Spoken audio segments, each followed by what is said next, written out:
مودريتش يتسبب في صراع قبل مباراة الريال القادمة.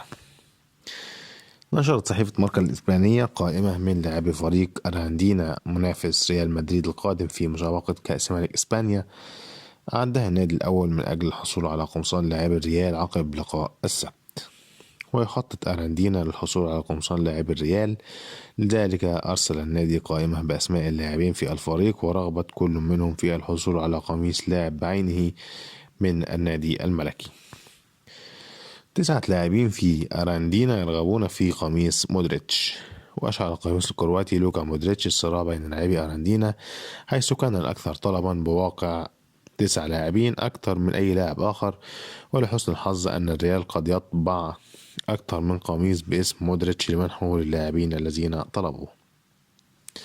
كده انتهى الفيديو بتاعنا. لو عجبكم الفيديو اشتركوا في القناة وفعلوا الجرس عشان توصل لكم كل فيديوهاتنا أول بأول.